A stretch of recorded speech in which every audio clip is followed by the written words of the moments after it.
Welcome everyone to Story Time on the Back Porch. We have a fun story today. Look, it's about bug eyes. That's right. Are you ready, girls?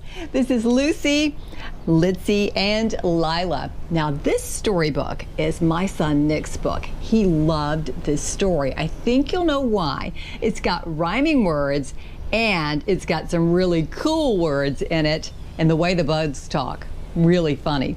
It is written by William Boniface and the pictures are drawn by Jim Harris, and they are really nice and colorful. So let's share this book with you. Are you ready? One night I peeked in through the hedge and saw the insects ball, the grandest party of the year for bugs both big and small. The moths and roaches, flies and ants all danced around the square, not knowing Bugtown's biggest night held danger in the air.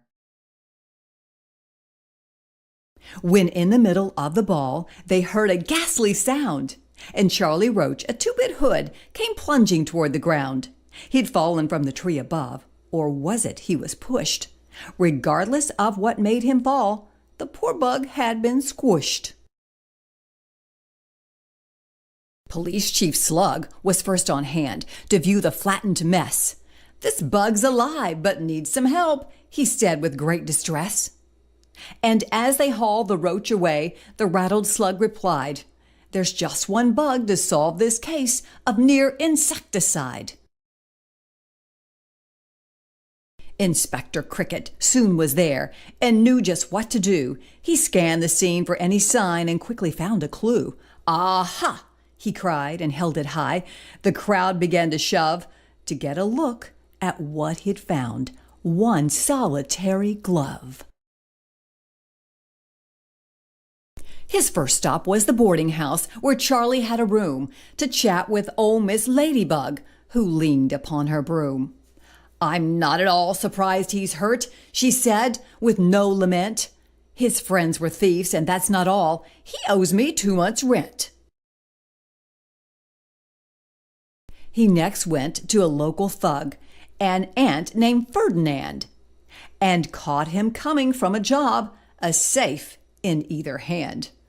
"I don't know nothing about no roach," he said defensively, "but C-Note Pete, the local fence, can tell you more than me." C-Note Pete, the centipede, was clever as could be. The cricket guessed if someone knew, then surely it was he. "It is a shame," Pete shook his head, "a tragedy so violent. But clever bugs know when to talk, and when they should be silent." The cricket felt completely stumped, and then he saw the eyes of an old friend, the spider queen, who ruled a web of spies. "Don't despair," the spider hissed. "I know that you can do it. The trail you're on is quite correct. You'll see when you hop to it."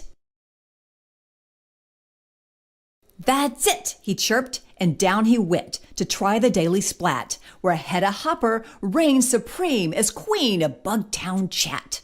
"Of course I know," the gossip teased, and gave a little hop.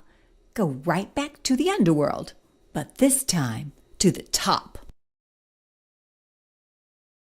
The Mantis brothers stood the guard for Bugtown's biggest crook, and did their best to bar the door when Cricket came to look. "Step aside," the lawman warned. "Don't try to block my way, and if your boss is guilty, boys, you'd better start to pray." He found the big boss in the hall, a guard on either side. His girlfriend Katie stood behind and tried her best to hide.